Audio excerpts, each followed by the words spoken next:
Hi, Rob here and welcome to Workshop 4E. In this workshop we're going to be covering energy systems, we're going to be looking at some exercises that can promote ideal posture, and then we're also going to be talking about how we can implement injury prevention strategies as part of a fitness program. So let's get started.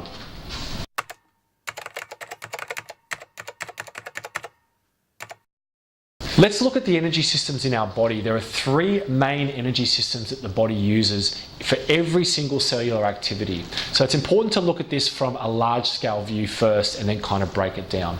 So every cell in our body requires energy. Energy is found in our cells in the form of what we call ATP.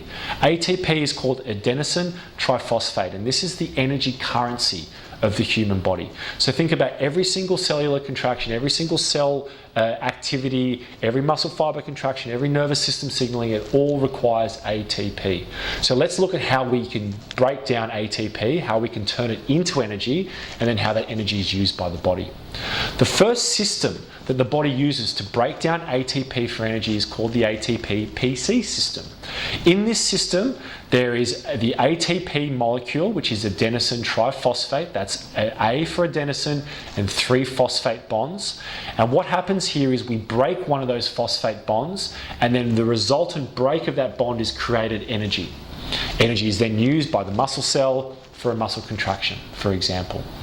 So we use this system for short, high-intensity exercise. So usually used for short explosive activity that's lasting up to 10 seconds. So think about a 100-meter sprinter. A 100-meter sprinter would get the vast majority of his energy from this, or her energy, from this ATP-PC energy system. You might also want to look at things like powerlifters, throwers, jumpers, 50-meter swimmers, or even bodybuilders might use this ATP-PC energy system almost predominantly. So what happens is, again, we break down the ATP for energy. Then what we need to do is we need to rebond that ATP molecule in order to break it and use it again for energy. In this system, we use something called phosphocreatine. It's called PC, phosphocreatine. And what that does, that helps to rebond that molecule, that ATP molecule, so we can break it again and we can use it again for energy. So we use phosphocreatine in this first system to rebond this ATP molecule. So that's why for a lot of people creatine supplementation might be useful, especially if you're an explosive, short-term, high-intensity athlete. So if we supplement with, say, creatine monohydrate, what it does, it increases the amount of creatine that's found in our system, and because we've got more creatine floating in our system and in our muscle cells and in our bloodstream, that allows us to more effectively rebond this ATP, break it again, and use it for energy. So creatine is one of the most widely studied, used, has a long-term track history of positive performance usage, and it's typically because we use it at this physiological level to help rebond this ATP molecule.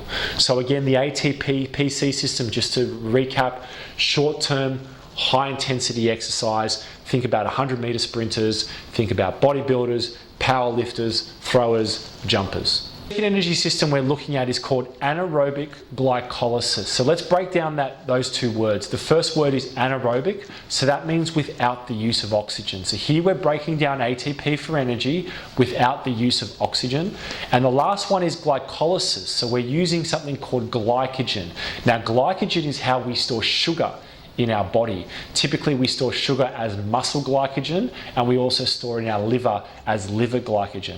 So carbohydrate here in the form of glucose in the muscles and liver, glycolysis, is broken down to create ATP. So we're not using phosphocreatine in this system, we're using carbohydrates, glycogen. This produces 2 or 3 ATP molecules to be used in the mitochondria of the cell for energy. Now the mitochondria is just a fancy name for the powerhouse of the cell. This is where we break down energy in the cell to be used. When we use this system, this anaerobic glycolysis system, it produces a waste product. So every time we break down glycogen and use it for fuel, we produce a waste product called lactic acid. Now you might have heard of lactic acid before, and it's a very common waste product that's built up in athletes. It causes that burning, that fatigue sensation in your muscles. Okay, so this causes excess hydrogen ions to accumulate into the body, and this causes fatigue. So we typically use this energy system, this anaerobic glycolysis energy system, for moderate high intensity that's lasting about 15 seconds to 2 minutes. So think about a classic example of this system would be a 400-meter runner. So they're exercising for about 50 seconds to a minute and a half, 10 seconds, right within that anaerobic zone. Think about football players who are going through sprinting and walking and sprinting and running at a faster pace. So all these different changes of speed that requires this anaerobic glycolysis. So this is a system that is used predominantly for a slightly longer duration and slightly less intensity. So if you were to do a 400-meter run at 80% of your pace, you're using this system. Let's talk about lactic acid a little bit more, because lactic acid is that waste product that builds up. It causes that burning and that fatiguing sensation. The more that we train to use this system as a fuel, the more that we can tolerate the body's ability to that buildup of lactic acid. So as we train, as we become fitter, as we become stronger, as we become more efficient in this energy system, we can essentially tolerate more lactic acid. That means we can push harder and harder and harder. Some of the hardest workouts that you'll ever do are 400-meter sprint repeats, where you sprint for 400 meters, you might rest for 2 minutes, and then you'll sprint for 400 meters again. The lactic acid that just keeps building up and building up is really fatiguing. So training this system, working hard in this system, building up our body's ability to tolerate lactic acid is really important. The last energy system we're looking at is called aerobic glycolysis. So again, using glycolysis, we're using some carbohydrate, some glycogen, but aerobic means we're using oxygen as well. So in this system, we're breaking down glycogen for ATP, but we're also using oxygen. This is a great system because it produces large amounts of ATP. We get lots of energy out of our system. But some of the costs of this is it's produced at a much slower rate. So think about long distance runners, marathon runners would use this aerobic glycolysis system. They're using a lot of energy, a lot of ATP, but at a much slower rate and a much slower intensity, say, than a 100-meter sprinter. We use also this for everyday activity. So you're sitting here listening to me right now, your body's using aerobic glycolysis to break down energy for all the body systems, your heart and lungs and digestive system and all that sort of stuff. So we use this basically all the time. This utilizes the waste product pyruvate in the Krebs cycle to create 2 ATP molecules through its conversion to citric acid. Again, these are some technical terms, but this is just giving you a bit of an understanding of how we use oxygen and glycogen together to produce ATP. And this system is basically limited only by the rate of oxygen uptake and the ability to remove carbon dioxide. So when you're running at a slow pace, going for a walk, because you're breathing slowly and consistently, you're getting enough oxygen in to use this energy system. When the intensity starts to build up and we can't breathe fast enough to get enough oxygen in, that's when we might switch back to some of the previous energy systems. So I know this is complicated, but I think the best way to really look at this visually is on the next slide. And with the next slide, we're going to go through a visual representation of these 3 energy systems, so that you can see here, the first one is that ATP-PC or CP energy system. That's highlighted in blue. So you can see it's a very short duration but very high intensity energy system that burns out very quickly. So that might be a 100-meter sprinter.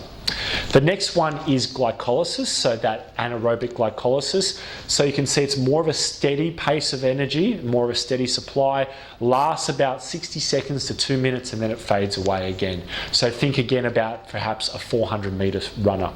And then the last one, oxidative, which is that aerobic glycolysis, again much slower, but provides longer term energy at a higher rate. So think about again your marathon runners here.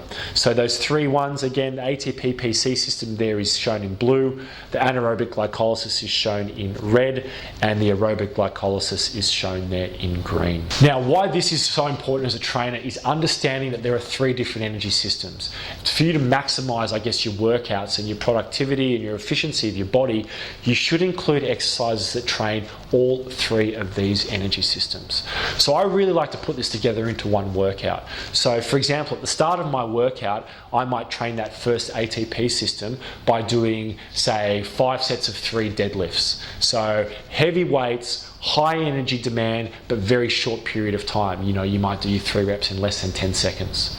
Then my next set of exercises, I might move into something that is a little bit more higher repetitions, maybe some more muscle building exercises for 8, 10 to 12 reps. So now you're looking at a set that lasts about 45 to 60 seconds, and that's hitting that anaerobic pathway. And then at the end, I might do some cardiovascular conditioning. So I might do, you know, higher repetitions of body weight movements, burpees, cardio equipment, and that way I'm hitting that aerobic energy system. If we spend all our time training in just one of these energy systems, we get really good at that energy system, but the other energy systems start to lag behind.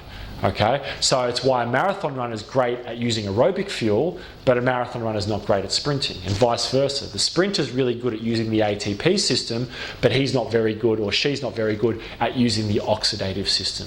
So if we can train all these 3 different energy systems with exercise intensities, short, medium, and long, you're going to get the best bang for your buck and the most efficiency out of your workouts. So what some athletes can fall in the trap of is getting really good at one energy system. And you could say to me, well, if you're a 100-meter sprinter, all you need to do is just run 100 meters. So why would you ever need to do any long-term based training? Well, if you think back to some of the other workshops where we looked at some of the long-term adaptations of, say, aerobic training, what we want to have is a low resting heart rate. We want to have low blood pressure. We want to get good blood flow, and we want to get good breathing rates through long-term consistent training. So building an aerobic base would be really important for a sprinter, so when it comes back to sprinting, his body's really set efficiently to get the most out of those workouts. There's a very famous story that Usain Bolt has never run more than 2 kilometers in his career in one go, because he's focused very, very specifically in this 100-meter and 200-meter discipline. Now, I'm not saying that we're all like Usain Bolt, but he's got a very specific training focus. But I feel that for most athletes, in terms of being well-rounded, especially a lot of team sports where there's elements of walking, standing, running, jogging, and sprinting, you need to train all 3 energy systems.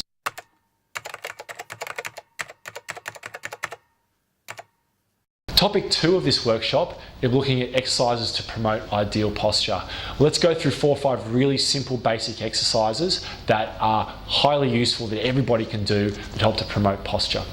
The first one is an exercise that we call the chin tuck. If you have a look at the visual here, is what we're trying to do is just tuck our chin and create like a little double chin movement here.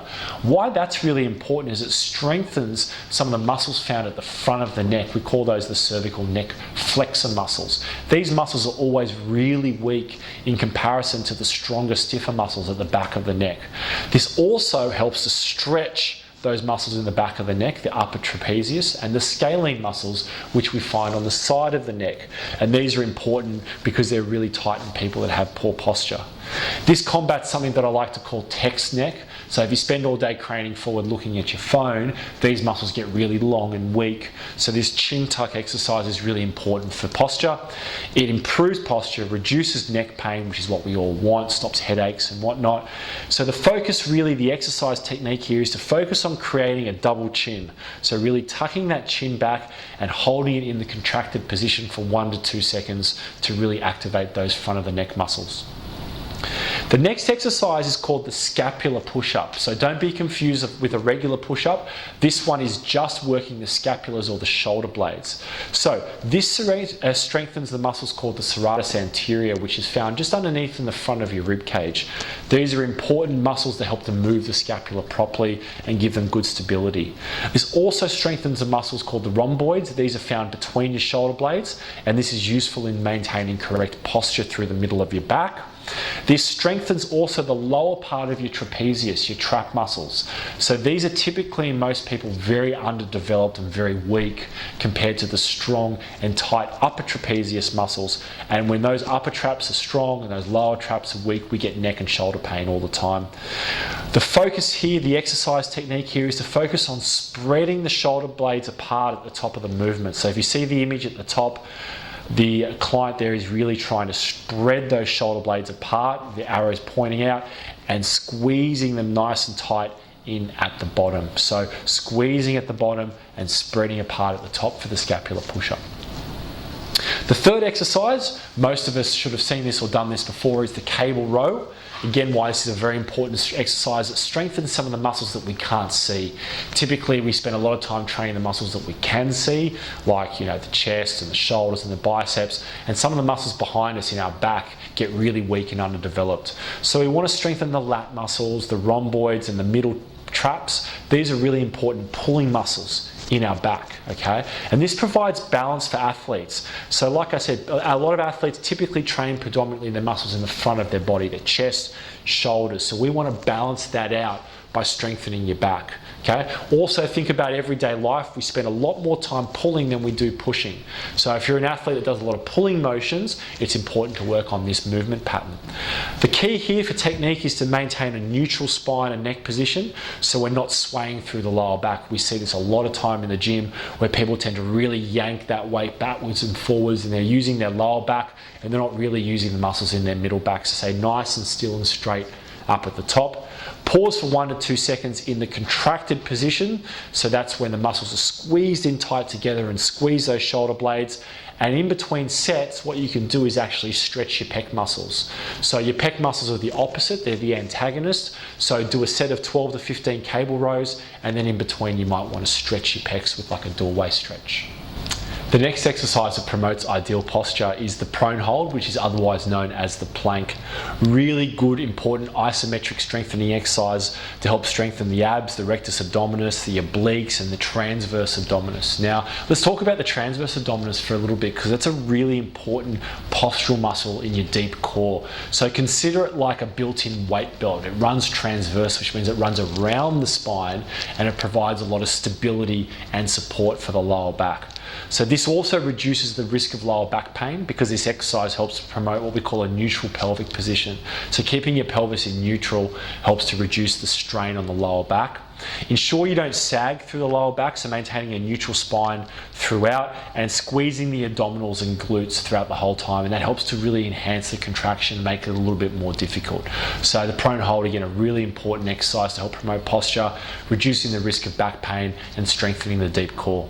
The last exercise that we're going to demonstrate to promote ideal posture is the glute bridge. And the glute bridge is a really basic foundational exercise, but very underutilized by a lot of people.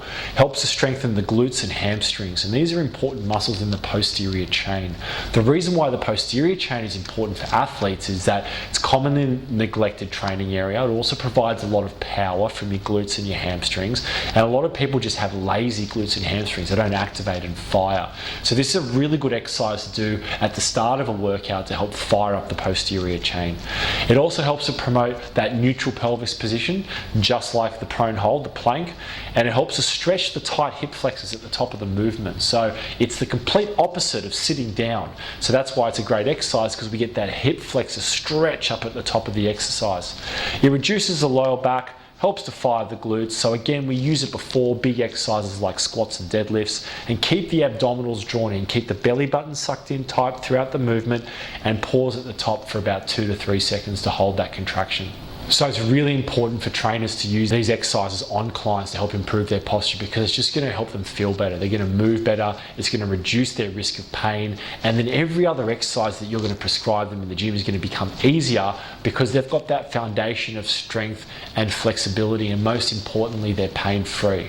So that's why it's important that we always look at using postural exercises. I like to throw these in as part of a warm-up so that we're getting the right muscles firing, and also we're getting the client to really think about and understand their posture when they're training, so that they're getting themselves in the best positions to work the right muscle groups. It's really important for athletes to work on posture, because what a lot of athletes don't realize is they've got a lot of muscle groups that are really well developed for the sport that they're trying to do, but at the same time a lot of muscle groups that are really weak and underactive. So some of these postural exercises can really help to build and develop balance within the body, and you need balance as an athlete to help reduce the risk of injuries. It's no all well and good having really strong muscle groups, but if the opposing muscle groups are really weak, then the risk of injury is going to be even higher. So as an athlete, the way to kind of really understand what muscle groups need to work on, first of all, is take a look at the muscle groups that are really tight. So if you've got a muscle group that's really tight, like the hamstring or the hips, Typically because they're tight, they're underutilized, so they're going to be weak as well. Okay. Also think about the movement patterns that you perform in a sport, right? So if you perform a lot of pushing exercises, you'll know that you'll need to build balance by working a lot of pulling exercises. Okay. If you do a lot of vertical movements like jumping up high, you need to do a lot of horizontal movements, so moving, running forwards and backwards to help build balance. So again, think about the movement requirements of the sport. Think about muscles that are tight because they're usually underactive, and they're the ones you should be looking at strengthening.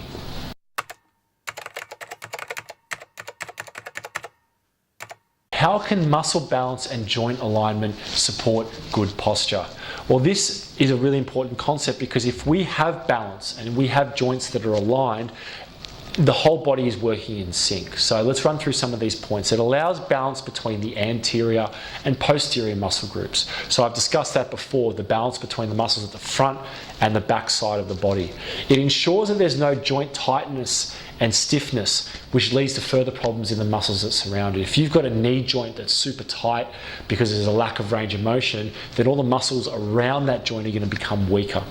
It promotes the activation of muscle groups to stabilize important areas such as the spine and the pelvis. So we explained that before by doing the plank or the prone hold. If we can stabilize those postural areas, it's going to help to reduce the risk of pain. And the last one, we're going to have less pain problems in our neck, shoulder and lower back. If our muscles are balanced, we're in good alignment, we're going to reduce the risk of injury, and we're also just going to reduce the risk of having aches and pains in everyday life. It's extremely common for clients to have postural issues. I would say that 100% of clients that I come across have some form of postural issue. Typically it's related to being desk bound or spending long periods of time sitting. So a lot of the postural problems you're going to come across as a trainer are going to be very, very similar.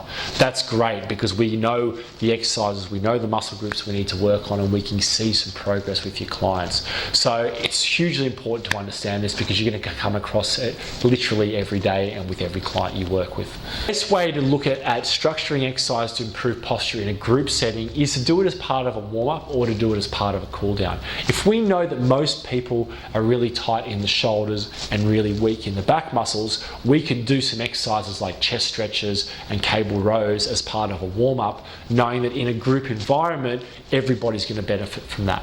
Same thing with the lower body. We know that if everyone's really tight in the hips and really weak in the glutes, we can do exercises such as lunge stretches and then glute bridges as part of our warm-up to help loosen the hips and activate the glutes. So think about the common postural problems, and then we can use that in a group environment, and you're going to be sure that most people are going to benefit from those exercises.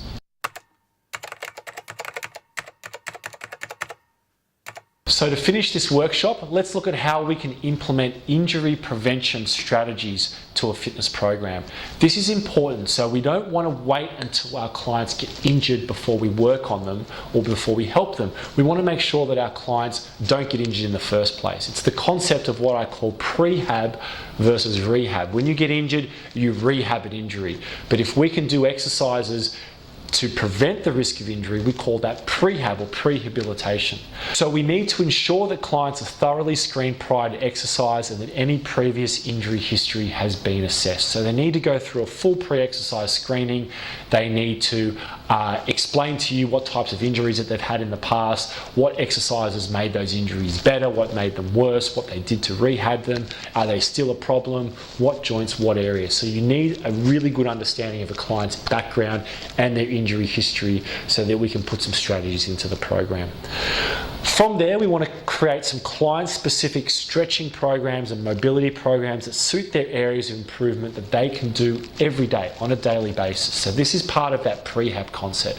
So if I know that a client spends all day sitting at a desk, or if I know that a client is tight in their hamstrings, I'll give them hip stretches and hamstring stretches to do every day. I'll ask for 5 to 10 minutes. They do it every day. Every time I see them, I ask them, have you been doing your stretches? So they're working on their own movement problems actively without having you being there. That's really important because you might only see a client once or twice a week, but it's the other hundreds of hours of the week that make all the difference there. The third one is have a thorough warm-up and cool-down before every exercise session. Don't rush this. A lot of injuries occur because the client hasn't thoroughly warmed up or they haven't cooled down properly. So take your time with your warm-ups, make sure the client is getting loose, make sure they're getting warm and sweaty and their heart rate's coming up, and then spend time with them doing your static stretching, making sure they're releasing those tight areas, the exercise that they've worked or the muscle groups that they've trained. Make sure you do that at the end. Pay close attention to training form, especially when they're fatigued. When a client gets fatigued, that's when their technique starts to go out the window. That's when you need to start to reduce weights, give them longer rest periods, maybe pay attention to the tempo or the speed in which they're performing their exercises, okay? You always want to be thinking about the risk and reward of an exercise. If an exercise starts to get hard, the client really starts to struggle, maybe they need an easier version of that same exercise to reduce their risk of injury.